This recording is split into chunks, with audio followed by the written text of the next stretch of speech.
me your ears. This nation will rise up. Welcome to the Elemental Health Podcast.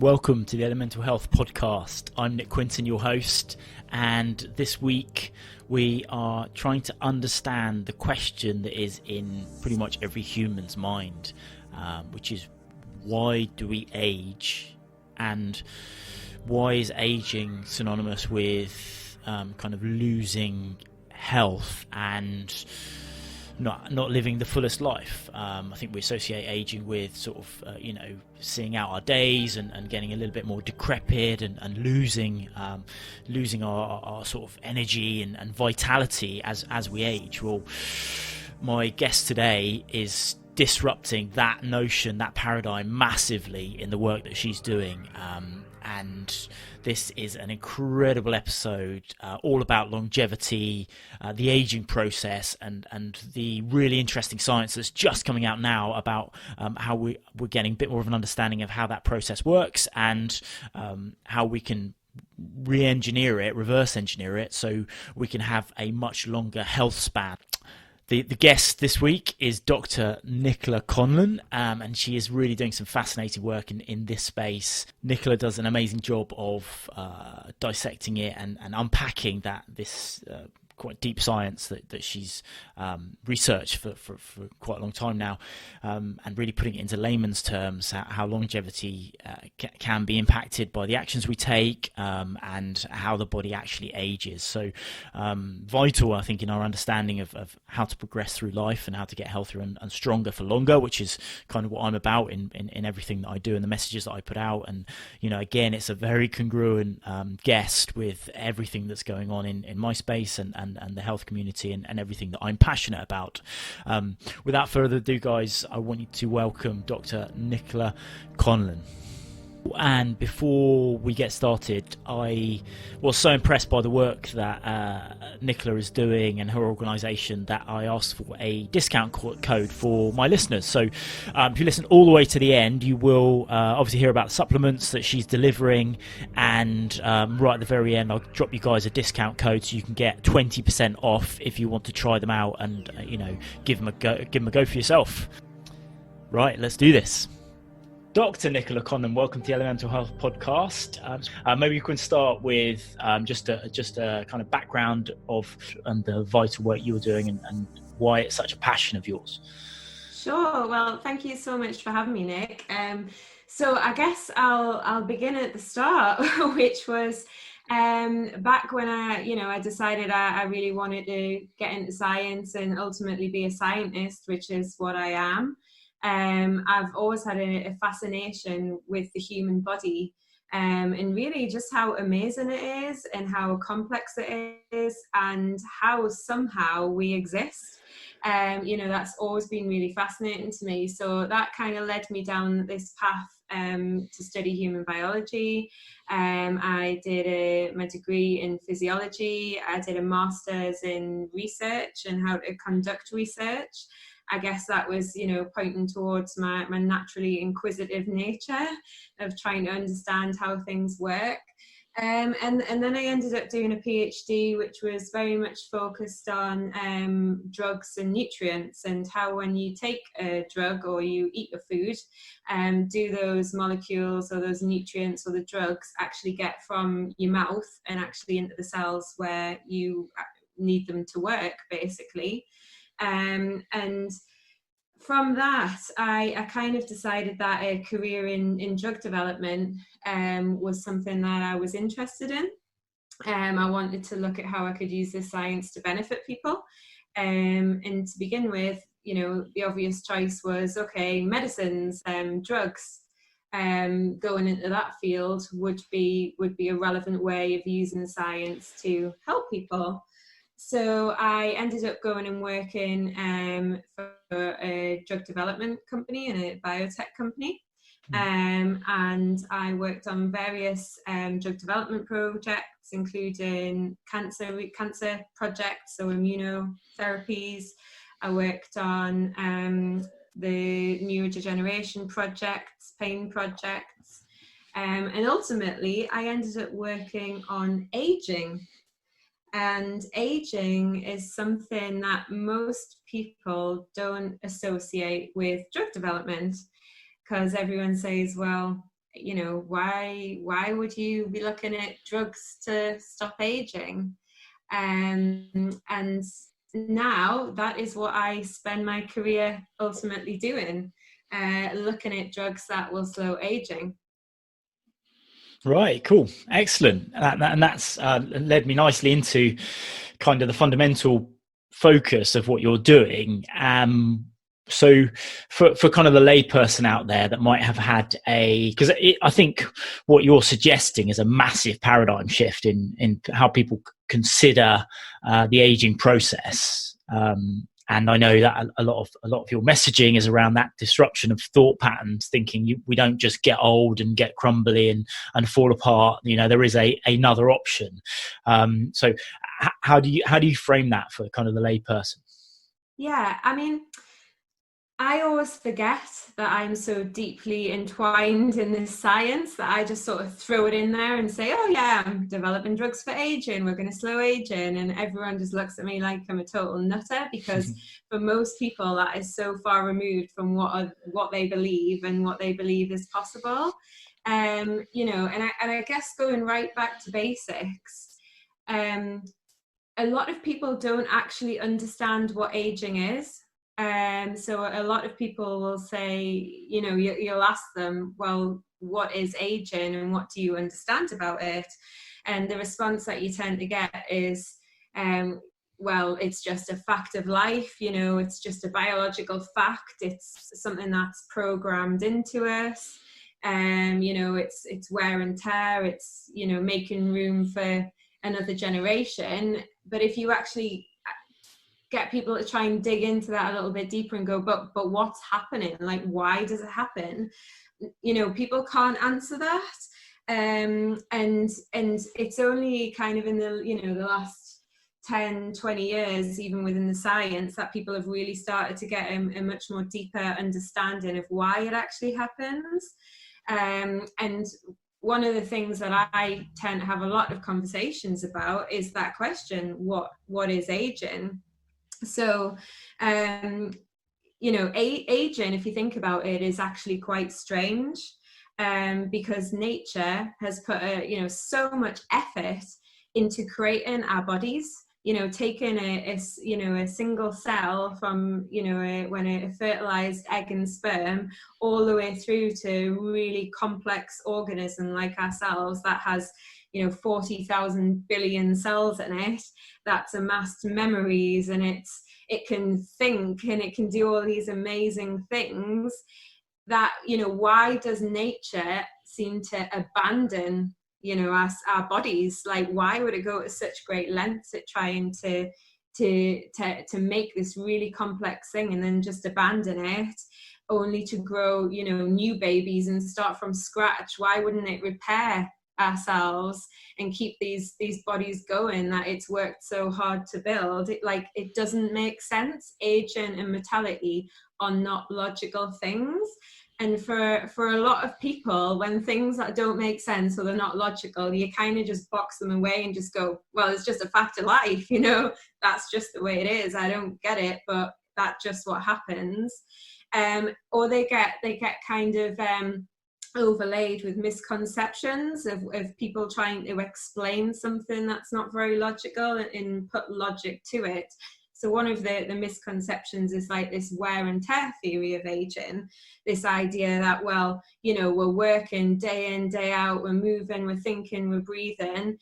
Surely, you know, like a machine, our bodies must just simply wear out. But the problem is that's not actually true when you start looking at the science behind it. Because if you take metabolism, so that's like the collective name for all the processes in your body that are kind of keeping us alive, if the wear and tear theory was true, then that would mean that organisms or species that had a much higher metabolism would age faster, than organisms or species that had a low metabolism. But this simply doesn't happen. So if you look in nature, if you compare a mouse and a bat, so they both have a very similar metabolic rate or similar metabolism, yet a mouse will only live 2 years and a bat can live up to 30 years. So that completely throws that theory that everyone tries to use on its head. Mm-hmm. So the answer is that wear and tear does contribute to aging, and it's part of the cause of aging, but it's not a reason why we actually age. Then the other misconception or the logic that people try to use is that actually is aging just nature's way of making room for younger animals, basically. You know, we've got limited food and resources, so we'll let the old animals die to make way for the young, fit, healthy animals. But again, there's a serious flaw in even that argument, because it's a circular argument. Because if we didn't age, then why would we have to make room for anything? So quite a lot of the popular reasons that people automatically think of when they think of aging just, you know, simply don't make sense. The other thing is that, you know, often in nature, you don't actually see aging. So if you look at animals, a lot of animals will die in nature due to natural causes before they ever get a chance to age. So, you know, in a lot of species, aging doesn't really happen. So with all that in mind, it's, you know, why do we actually age? So that's the question, isn't it? Yeah, it is. And that generally the most accepted theory is, you know, that basically aging for us as humans is a relatively new concept. If you look back to prehistoric times, or not even prehistoric times, like, you know, hundreds of years ago, which in terms of humanity is a very short space of time, we didn't live very long. You know, we were lucky and doing pretty well if we made it to age 40. And aging simply didn't exist in the way that we know it today, because we didn't have time to get old. And this is a problem that we have now, is now we are living much longer lives because sanitation's improved, healthcare's improved, and in a very short space of time, we've gone from having lifespans that lasted, you know, 40 years if we were lucky, to lifespans where we're looking at 70s, 80s in developed countries over a very short space of time. And if you look at it in evolutionary terms, evolution hasn't had a chance to catch up.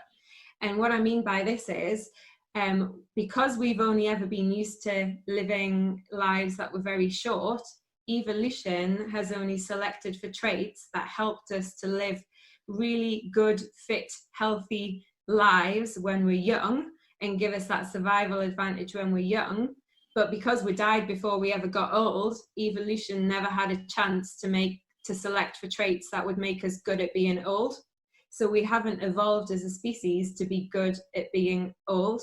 There's nothing within our genes that has been selected for as a trait that will help us age well, basically. Mm-hmm. And, you know, this, if you, again, it only makes sense if you look at it in terms of evolution, because why would evolution try to save genes that would never actually be helpful for us if we all died because we had a tooth abscess when we were 30? We never got a chance to almost test those genes that could have helped us live longer, because we never have the opportunity to. And it takes a lot of energy for the body to invest in keeping us young and healthy and repairing everything. So why would it invest this energy if it was very likely we would never live long enough to actually require it? So that, in very quick fly through terms, it, you know, is the theory of why we actually age. It's simply that our bodies haven't evolved to be good at being old. So we're good at being young and healthy, but then we're not good at maintaining our sort of cells as at past a certain age. Yeah, exactly that. And you know, that whole theory is called the disposable soma theory of aging, and what it essentially means is that our bodies, our soma is like a disposable shell for our genes, and we are genetically designed to pass our genes on to our offspring. Once we're kind of done that challenge in life, our body's then disposable. Why on earth would our bodies invest more energy when it's performed its duty almost? Which is not, it's a bit of a grim thing to think of, but I think, on one hand very much so, but I think on the other hand, kind of if you're of a spiritual nature returning to the universe, it kind of makes sense from that sense. But so okay, so you and your work's been spent trying to understand that in more depth and kind of change the equation so we're able to age well, I guess. Yeah. So the reason that I ended up getting involved in the aging work was really because there was a lot of fundamental changes and discoveries that happened over the last around 7, 8, 9 years. That have really, really changed the field of aging and what everybody now believes. Mm-hmm. So if you were to, speak to some really good, reputable scientists that were studying aging about 15 years ago, they would have all told you that aging is an inevitable process. There is absolutely nothing you can do about it. We just have to manage the damage. And that is absolutely what everyone believed. But over time, this has really changed, because what's been now demonstrated is that actually aging isn't inevitable. It is something that is almost plastic, that can actually be changed, and it can be slowed, it can be reversed, and it can be, it can be even, talking about complete rejuvenation. And to begin with, people that were looking at this area of science were almost mocked. It was something that couldn't be done, and it was a ridiculous idea. But that's all changing. And the reason people started to look at aging in a different way is because they said, okay, so we've got this problem in society now where we've got an aging population. A lot of people are living longer, but they are not living longer in good health. So they're spending a huge proportion of their lives with multiple diseases, with frailty, not able to live a quality, independent life. And a lot of these diseases, such as cancer, heart disease, dementia, their main actual sort of risk factor, if you call it, is aging. So despite having all these institutes working separately on cancer and dementia and heart disease, but never actually talking to each other, all of the diseases that they were studying all had the same major underlying risk factor, which was the older you got, the more chance you had of getting it. And I'm not talking about, just an insignificant risk. I'm talking about, hit 50, your risk of cancer goes through the roof. Mm-hmm. Hit 70, if you haven't already got Alzheimer's, you can be Alzheimer's or dementia or a neurological decline, and you can be pretty much guaranteed it's on its way. It is severe risk factors. So scientists start to say, well, if all of these diseases have aging as their main risk factor, then why don't we flip this on its head? And why don't we say, actually, aging's the disease, cancer, heart disease, dementia, diabetes, they're symptoms of aging. And if they're the symptoms, why instead of treating the symptoms, don't we try and target the actual root cause, which is aging itself? So again, people were seriously laughed at for doing this. People tried to apply for grants for their research and said, I've got this great idea, I'm going to slow aging, and hopefully, because it's a root cause, it'll impact all these diseases. And they were literally laughed out the room. It's a ridiculous idea, it'll never work. But actually, all of the research that's now come out shows that this is absolutely the case, and that you can actually manipulate aging. You can slow it, you can reverse it. And the huge sort of revelation of all this is that actually it has a massive impact on all of those diseases that as society we're suffering from. Yeah, well, I can understand, the process.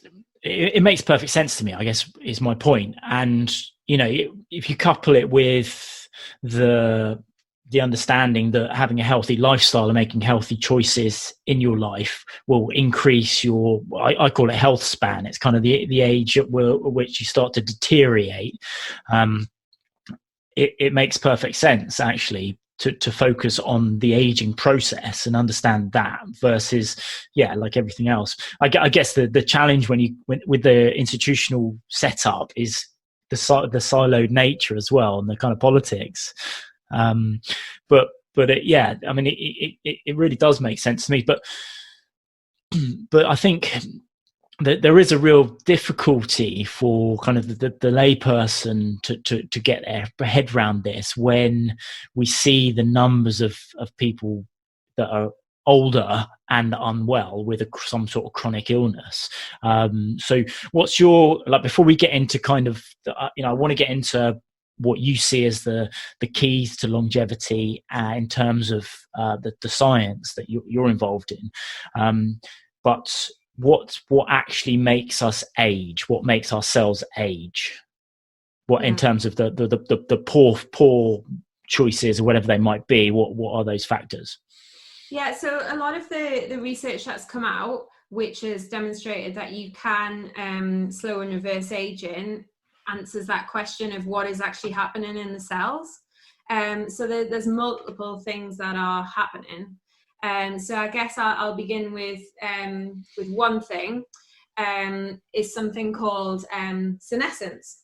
So this will be a term that a lot of people will not be familiar with. It's quite new in the science field, let alone for ordinary members of the public. But it's very interesting, so I'll explain it. So senescence is this idea that within your cells, every day they are getting exposed to damage. So that could be damage from your metabolism. It can be damage from UV radiation from the sun. It could be from your diet, smoking, anything like that. But your cells are continually exposed to damage, and this damage damages the DNA. And the DNA is what makes up basically everything that is important in your cells. And that damage must be repaired, because if it's not repaired, then you essentially can get cancer. So what happens is when you get damage in your cells, if the cell can repair it, it will repair it. If it can't repair it, it almost sets off this alarm bell saying, okay, we've got such a lot of damage in the cell is a write-off, we cannot repair it, we need to do something about this urgently before this cell turns cancerous. So what happens is the cell will, instead of just exploding and disappearing and getting recycled, it gets put to sleep. And this is called cellular senescence, and it basically means sleeping cells. And this is really, really good when we are young, because what it does is it stops us from getting cancer. So it prevents any cells that could become cancerous from actually getting to the stage where they do become cancerous.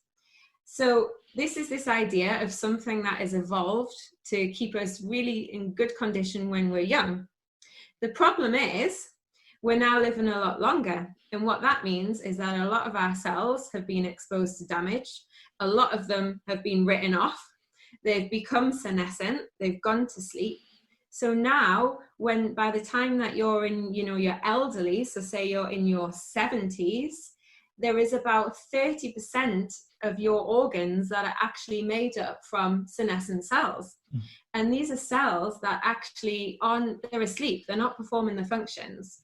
So this is why your heart becomes weaker, your liver's not functioning as well, your kidneys don't function as well, your skin elasticity reduces, because the cells that are making up all those tissues are simply not working anymore. So that is an exact example of this evolutionary thing. We have evolved to be good at being young, but as we get old, some of the things that actually make us good at staying young are actually bad for us as we get older. the other thing about these cells is they don't just sit quietly asleep. It's been found that they actually secrete a lot of inflammation. And it's very well known that as you get older, you have higher elevated levels of inflammation. And a lot of it is down to these senescent cells. They're literally like toxic, leaking out toxic waste. And what's been demonstrated is if you can have a drug that would selectively remove some of these senescent cells, then actually you can hugely reverse many aspects of aging simply by just getting rid of some of these problematic cells. Wow. So that is something that a lot of drugs companies are working on, and that I believe will be available, within our lifetimes, where we will take a drug when we get to a certain age that will actually remove some of these problematic cells from our bodies. And when they've done this in cellular experiments and animal experiments, what they find is you can literally take an old mammal, like an old mouse, give it a drug that will remove senescent cells, and it is young again. Like, its hair grows back young, it is running around like a young mouse, from literally being a little old hunchback mouse man. So the science and what is possible is actually quite mind-blowing. This idea that you can literally not just slow aging, but by doing something so simple as taking a drug to remove some of these cells, actually complete rejuvenation. Yeah, I mean, that is mind-blowing. And I don't know, your area is not sort of stem cell. It sounds it's kind of like stem cell regeneration, but the opposite in terms of just removing them. It sounds like a simpler, more logical process, but it is the stem cell work similar in that regard? Yeah. So one thing about aging is that it's there's many things that happen at the same time that cause it. It's not just one thing. So these senescent cells are one small part of it. Stem cell exhaustion is another major problem. Your stem cells are the cells that basically rejuvenate anything that's worn out in your body. They replace them. They make young, new, healthy cells. And you get to a stage where those stem cell pools are just exhausted. And a lot of the work that's being done in this field as well is about trying to rejuvenate stem cell pools so that you don't run out of fresh, young stem cells that have the ability to make new tissues as we grow older. That's another really important area. Mm-hmm. Okay. So how do we avoid, in the first place, getting as many senescent cells? What are those choices we can physically make? So senescence, what you have to think about is it's a protective measure. So every time you're having damage in your body, this senescence process is starting to kick in. So, if in your 20s you were lying on a beach covered in carrot oil trying to get a tan, then you'll probably have a lot more senescent cells in your skin than somebody who was covering themselves in factor 50 and trying to protect the skin and avoid any of that damage. So throughout our lives, it's inevitable that we will get damage just from breathing and our own metabolism. But obviously, it sounds boring, but the things that you always get told about in that, a diet that's healthy, plenty of sleep so you can repair, not smoking, not excessively drinking, wearing factor 50 sun cream, UV damage from the skin is a major cause of senescent cells in the skin. So yeah, I guess that was my point really. It's we're not suggesting, or you're not suggesting in the aging world that you can ignore the lifestyle factors when it comes to this. Yeah, absolutely. And I think just going into what I said before about there are multiple things that kind of go wrong as we age, and they're all to do with this idea that our body almost stops repairing itself. One of the other major breakthroughs was something called epigenetic reprogramming, which is something that sounds really complicated. But basically what it is that in every single cell in our body, we have the same genes. So it doesn't matter whether it's a skin cell or a liver cell, it all has the same genes, which is like the instruction manual of what that cell needs to become. The reason one cell becomes a skin cell and one becomes a liver cell is just because a different set of those genes is switched on or off, telling that cell what to become. Now, as we get older, the code of genes that is plays in a cell starts to actually change. And it can, mean that repair processes start to get shut down. It can mean that, we don't, our metabolism isn't working as well. But the amazing thing is that those genes are still there. They haven't disappeared. They've just been switched off. And actually, if you can reprogram those cells to switch those youthful genes back on, that do have the ability to keep youthful repair going, then you could actually slow or reverse aging. So scientists have now demonstrated that this is entirely possible. Those genes are there. Our body's ability to repair and rejuvenate itself is there within us. It just gets switched off as we age. So let's switch it back on again. And that's what a lot of research in this field is looking at, especially companies like mine, which are looking at, things like supplements that people could be taking to actually help switch those repair processes back on. So as well as, the lifestyle, you're kind of helping the body on its way back to what it did so well when it was young. Yeah. And that, I mean, we've mentioned it, but I just want to reiterate the point that you made there, which is we have the ability to regenerate and rejuvenate. And it's not a given that we're all on this trajectory to get old and decrepit. And that's the fundamental, isn't it? That's the fundamental point, I think, that's so vital to get across to people, because I think so many people are caught in this trap of thinking that, oh, well, I'm a bit older now. And I hear a lot. So I coach guys in their 30s and 40s. And, I hear it a lot that oh, yeah, I used to be really fit. In my 20s, I used to play a lot of sport. But now I'm a bit older. Or, I don't want to do too much. I just want to get a little bit healthier. And you can't, that's makes my my kind of toes curl and makes my ears sort of hurt, because I don't want to hear that from people, because I've fundamental that this belief is my fundamental belief that there's no reason why you can't be fitter in your 40s than you were in your 20s, and you can't kind of get away from that paradigm of that sort of dogmatic thinking of, oh, we'll get old and we get put in a home and it's hard to hear, but I hear it a lot. And I think that's why I'm kind of drawing a point that you've made home kind of to anyone that's out there listening, and that's kind of my message and shouting. I totally agree with you on that. And the one thing that I always say to people is, we are programmed by society to have this life trajectory, which is that we're born, we learn, we earn, we retire, we expire. Everyone thinks that is the path of life. And, one of the reasons that we're so programmed to believe that is because if we just believe it to begin, like it's a given, then it helps us accept this awful thing that until recently people thought we couldn't do anything about, which is aging. If people just go, that's it, I'm past it now. That's kind of a way people cope with it.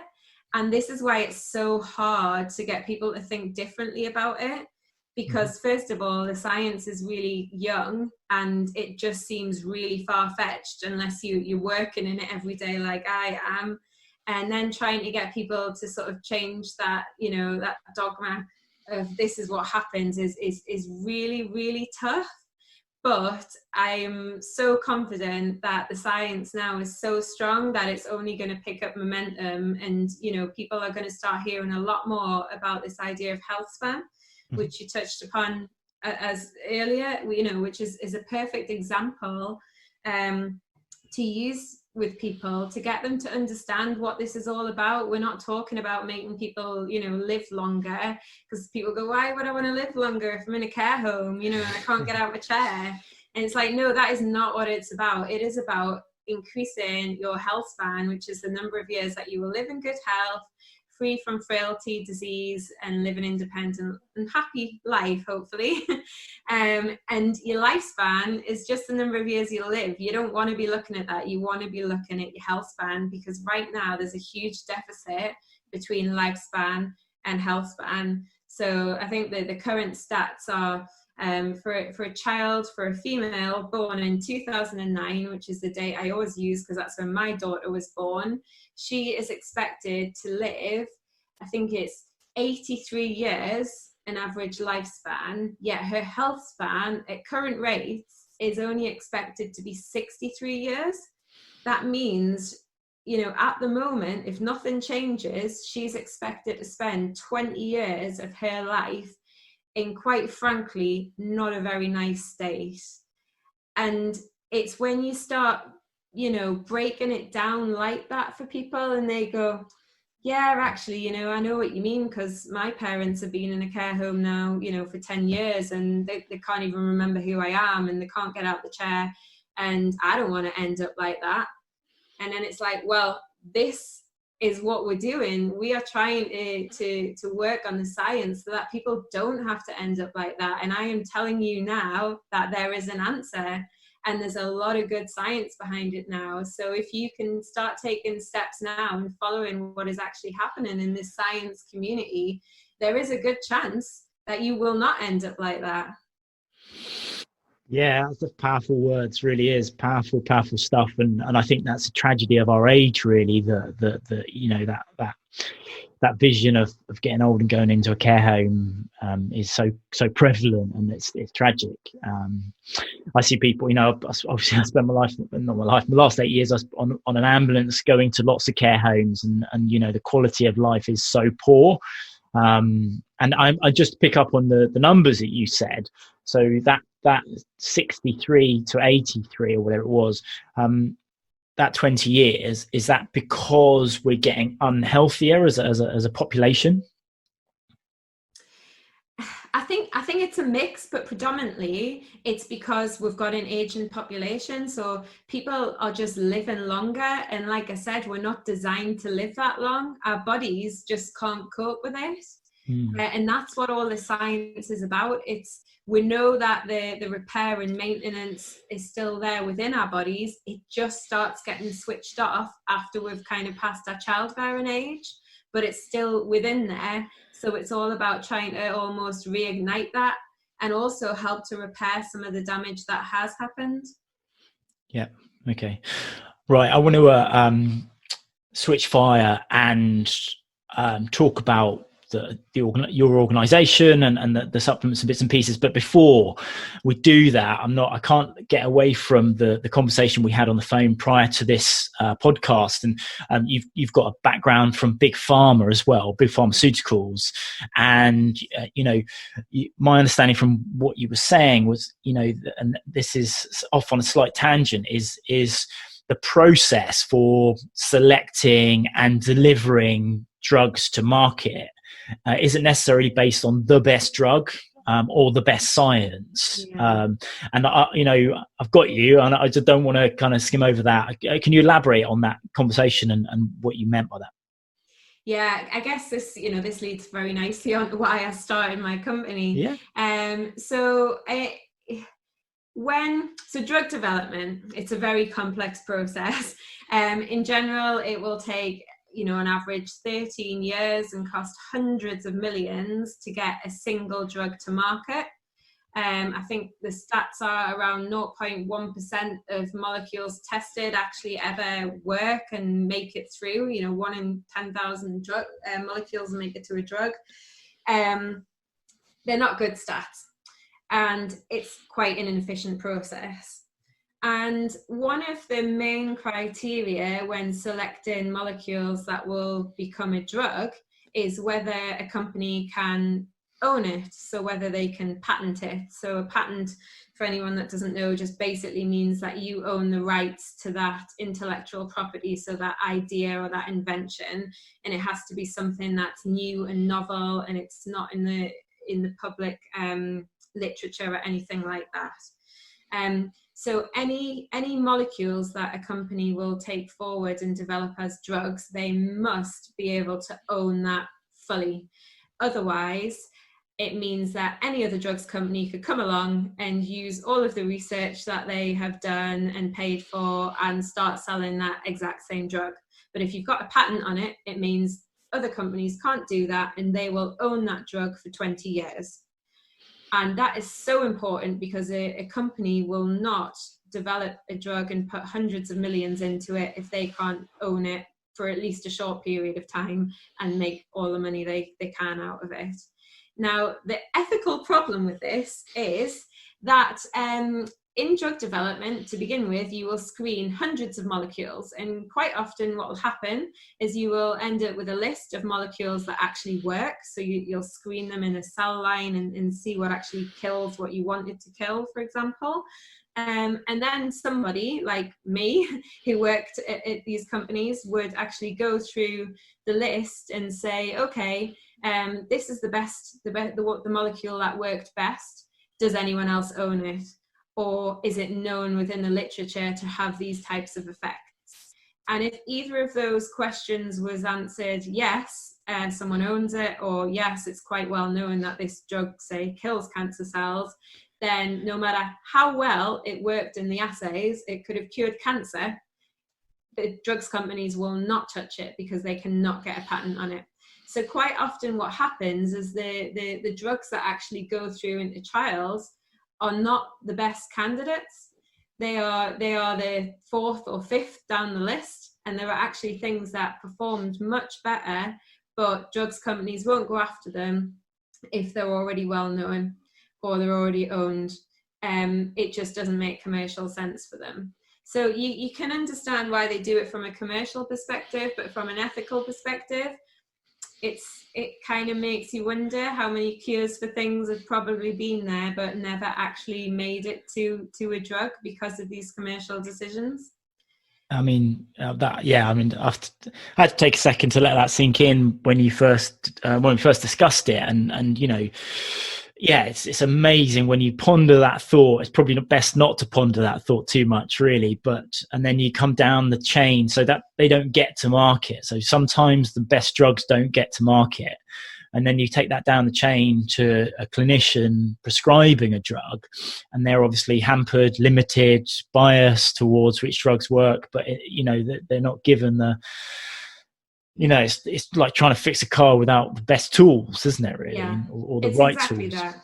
Yeah, and so this is something I witnessed a lot. This is something where I have literally been the one sat at a screen thinking, blimey, look how well that works, but this company doesn't want to touch it because it's a natural molecule that's approved for supplements, or some other company owns it, or actually there was a paper written in the 1970s that hinted that it might be good for cancer, therefore we can never get a patent on it. So yeah, that kind of really unsettled me. Yeah. And when I was working on the aging project, so looking for molecules that could slow our rate of aging and improve our health span, what I was seeing was a lot of molecules that we were running through tests that were actually giving really good benefit to the cells, but they were all quite well-known molecules, or combinations of quite well-known molecules that were already approved in markets for supplements. So my view was, okay, we're looking at this data and we've got a batch of molecules that could be drugs here that are going to take 20 years before they ever make it to benefit anybody. Or we've got a batch of molecules on the other side that, yes, we're not going to make hundreds of millions out of it, but these things work really well. They're already approved and we could get them to market as supplements much, much quicker so people could actually benefit from them. So I decided to just completely remove myself from the world of drug development and start my own company called Nichido. And the idea behind Nichido was to take all of the scientific credibility, knowledge and expertise that I had from drug development and bring it into the world of supplements. So actually developed supplements that had some really good science behind them, had good clinical testing behind them, but actually things that we could get to market that could benefit people really quickly. Mm-hmm. But I mean, that's all supplements, isn't it? They're all very well tested and backed by science. Wouldn't you agree? Yeah, I wish. Yeah, and it's, I mean, I knew there was quite a lot of supplements, and anti-aging especially had quite a bad rap, of being snake oil and things, but it's not until you actually start looking at the sort of regulations of getting a supplement to market that you actually start to realize how much rubbish there is out there. I mean, you don't even have to run any clinical trials on supplements. A lot of people think, oh, well, it's got this claim on the bottle saying that it'll, improve my immune system. Actually, the company that's brought that supplement out does not ever need to run any trials to prove that. They just have to have particular levels of, say, vitamin C in it, and then they're allowed to put that claim on it. Right. So yeah, many people are very shocked when you tell them that all them supplements they're looking at on the shelves in Boots have had no testing done on them. It's amazing. It is amazing, yeah. Isn't it? I'm aware of kind of the very loose kind of system around supplements, but yeah, okay, cool. So you stepped outside of that world because it didn't fit well with you, and it doesn't with me at all, really, from the big pharmaceutical approach. I can understand it from a commercial perspective, but there's got to be more to it than that.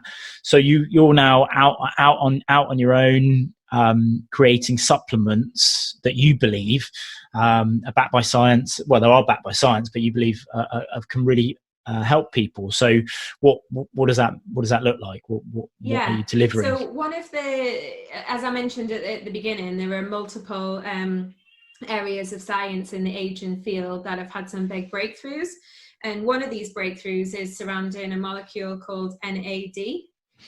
So NAD it's a natural molecule. It is found in every single one of your cells. It's very important in how your cells produce their energy, so converting the food that you eat into the energy that your cells need to work, basically. And it's also really important in the cells as a signaling molecule that basically tells our cells to keep repair, maintenance, and recycling processes essentially switched on. So it's one of these things that we've developed when we were young, to help keep ourselves in good health. The problem is, as we get older, our NAD levels actually decline. And when these NAD levels decline, it impacts your energy status in the cell because the NAD isn't there to help create that energy. And also because that NAD signal is weaker, it means that those repair, maintenance, and recycling processes in your cell also start to get switched down. So again, one of these things that when you're young, it's working really well to help fix your cells, but as you get older, then it starts to get switched off. It hasn't disappeared, it's just getting turned down. So a lot of scientists said, if NAD is controlling all these really important energy and repair processes in our cells, and it declines with age, and all of these things are getting switched off and we're falling to bits essentially, then what would happen if you didn't let NAD get low? So what would happen if, as we got older, we kept our levels topped up? Mm-hmm. So they did a lot of experiments in cells, and basically showed that in cells, if you didn't let their levels of NAD decline, then it meant that all your repair processes remained switched on, no matter how old the cells were. They then said, okay, let's take this into animals, and they had mice that had aged naturally. Apart from one group of mice, they gave them a supplement every day in their water, which kept their NAD levels high. And when you look at the videos of these mice, the ones that didn't have anything to keep their NAD high are like, elderly mice with characteristic signs of aging. And then the ones that are exactly the same age that had something to keep their NAD levels high are running around like young mice, absolutely nothing wrong with them, 50% less cancer, neurologically completely fine. And that is by something as simple as just giving them a supplement in their water. This is no crazy experiments or anything. This is just giving them something in their water every day to help their NAD levels stay high. And now there's been a lot of research in looking at this in terms of actually helping with disease. So things like fatty liver disease, which people suffer as they get older, and diabetes. All of these things have now been associated with having low NAD levels and that lack of repair and control of energy metabolism. So there is a huge amount of evidence now that actually if you can maintain your NAD levels as you get older, or if you already have had a drop in your NAD, if you can boost it back up to youthful levels, then you can actually switch all these maintenance and repair processes back on in the cells. You can increase the function of your mitochondria to produce more energy. And because NAD is found in every single cell in your body, the benefit you get is literally body-wide. Wow. Okay, and just out of interest, how did you zoom in on, because there must have been lots of different areas you could have zoomed in on. How did you zoom in on NAD? So there was lots of other areas we were working on, including the senescent cells that I spoke about earlier. But I guess for us, there was a couple of reasons. One was that we just happened to find a good combination of molecules that worked really well to boost NAD levels. And that was just one of the things, the experiments we had that paid off early. But two, I think this idea that because NAD is so fundamental in your biology, that actually by affecting something that's in every cell, you can actually see real improvements. So we've tested the supplement in clinical trials, and we sell it now. And one of a couple of the feedback that we get back from people is a couple of main things. So one is their energy, saying they begin to feel like just a real fatigue, a real lack of energy, I can't be bothered anymore. I just want to sit in my chair. I can't be bothered to exercise when I get home from work, kind of thing. To actually boosting their NAD levels, and then being like, I've got so much energy. I just want to go out. I want to get on. I want to do things.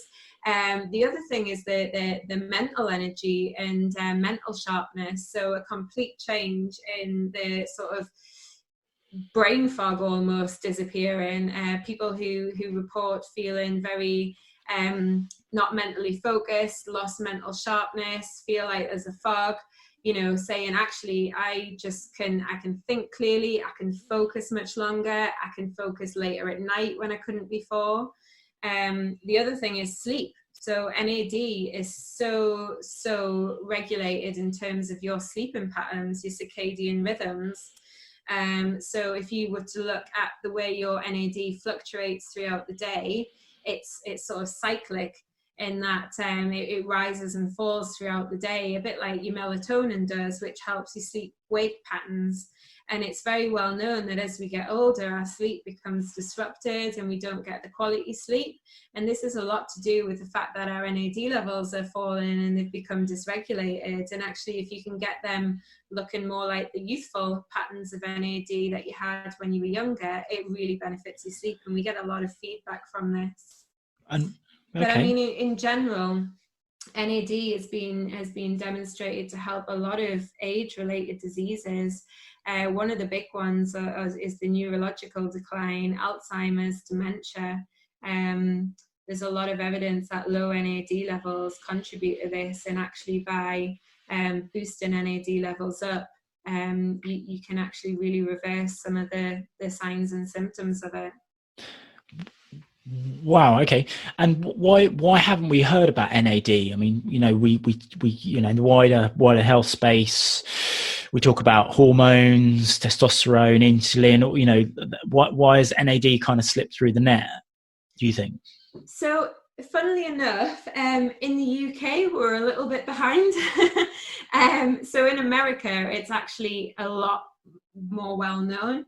So our main consumers of our product are American based. Talk about NAD in America, a lot more people have heard about it. It's a known beneficial thing. A lot of the practitioners will use it over there as a preventative health kind of measure. But here, for some reason, that the science just hasn't really started appearing yet. But that's why I would like to change. Yeah. And can you get tested for NAD levels? So for NAD, I get asked this question a lot. So unfortunately, at the moment, there's no kind of like home testing kit, or there's no, you can't kind of go to your doctor and go measure my NAD levels, because they'll just look at you like you're crazy. Unfortunately, NAD is quite an unstable molecule. So it has to be tested under very controlled conditions. So when we do our clinical trials, the blood is drawn from the volunteers. It then goes immediately on ice, then immediately to the lab, where the blood is then separated into its individual components, and then those things need to be cryopreserved very quickly to prevent the NAD from degrading. So you can't measure it yourself at the moment, and anybody that tries to say you can, be very wary. I'm guessing in the States you could probably get it done, but it's probably very, very expensive. Yeah, it tends to be tied with having to be on a trial or with some sort of academic institute, because the way that you measure it, the technique is a fairly complex scientific technique. Interesting. So have you come across any kind of barriers to or any struggles, any challenges you've had with the Nichido company and launching the NAD plus products that you kind of getting out there?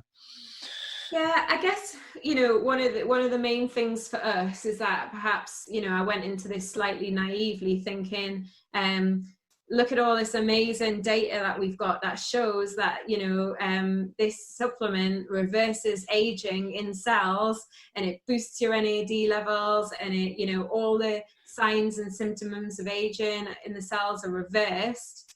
The problem that we have was this is like a marketing person's dream, to be able to put something on the table which actually shows this is anti-aging. Here is the data to prove it works. This is not 20 women saying their husband said they looked younger, anti-aging type study, This is like real science. Yeah. This is crazy science compared to the science behind some of the other stuff that's out there. So, this is going to be so easy.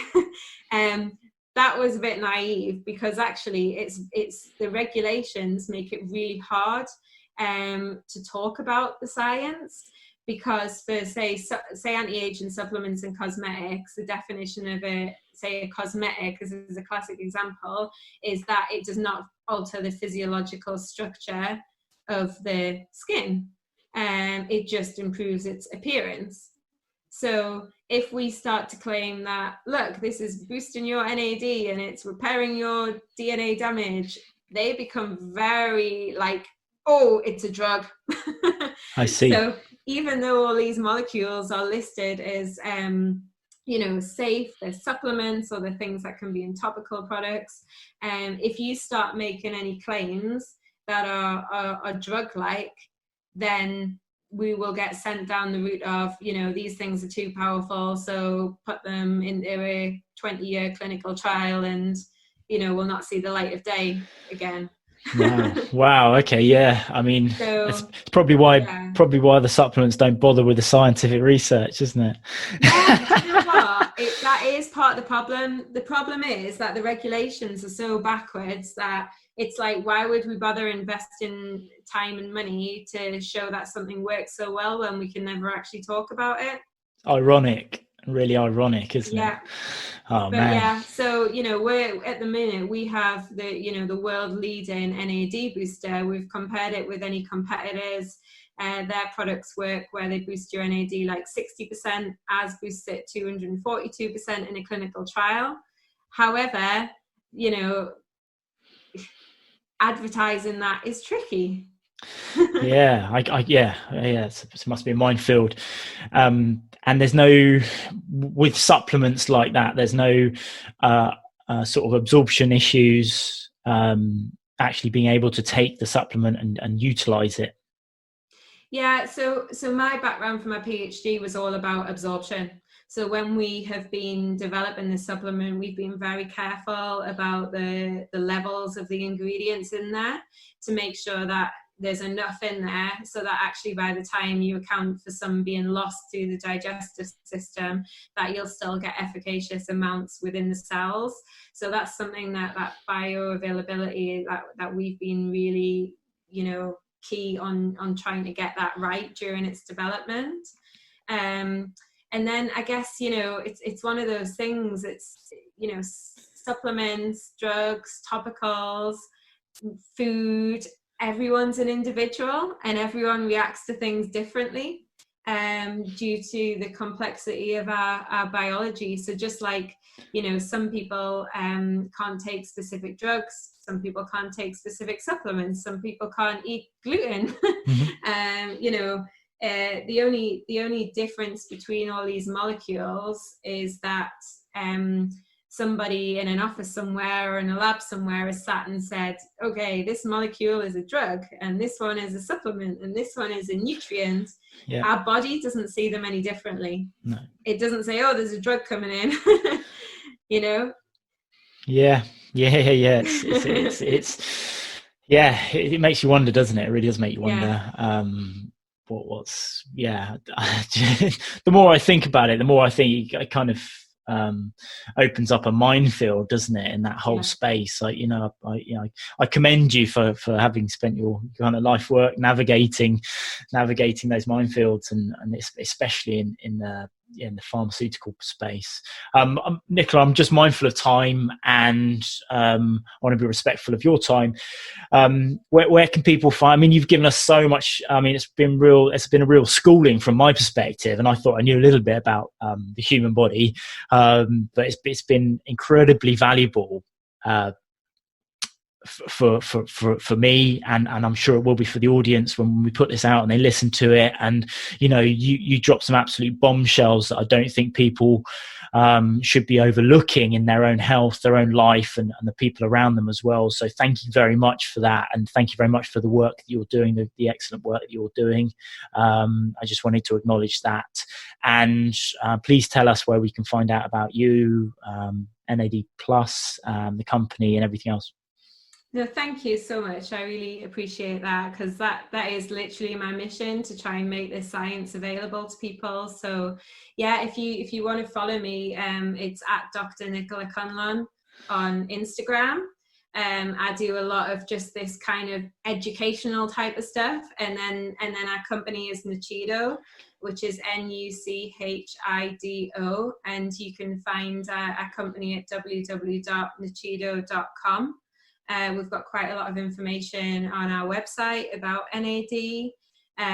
Also, if you Google me, you'll find I've done quite a few talks on NAD and aging, which are on YouTube. But yeah, happy for anyone to get in touch if they want to learn a bit more. Wicked. Yeah, no, that's I certainly found you for Instagram, and I loved the messages you were trying to get across, and are trying to get across to people about this paradigm shift of how to view their health span, their life, their longevity. So it's awesome work, and it's a message that needs to be spoken about. So thank you very much. Awesome. No, Nichola, thank you very much for coming on the show. Thank you, Nick. There you go, guys. Another episode. What a fascinating conversation. I can't quite emphasize the importance for me to kind of understand this and really make it clear for the non-scientific community to understand how we can impact our longevity and health span. It really is part of my absolute core message and value. So, thanks again to Nichola for jumping on and chatting about that, and hopefully you've got massive value for that from that episode. And if you want to take Nichola up on her offer and try NAD Plus and learn more about how that can help you, I've got you guys a discount code. So if you go to nuchido.com, that's nuchido.com, and use code ELEMENTAL, all capitals, ELEMENTAL, all capitals at checkout. You will get 20% off your first order. So go over there and check that out and enjoy. Before you disappear, please jump onto your podcast app and leave us a review, iTunes, Stitcher, wherever you're listening. It really does help get the message out. And any feedback, any contact, any suggestion for guests, anything else you need from me, drop me a message, Facebook, Instagram. It's @TheKnock, that's THENOQ, and I will see you next time.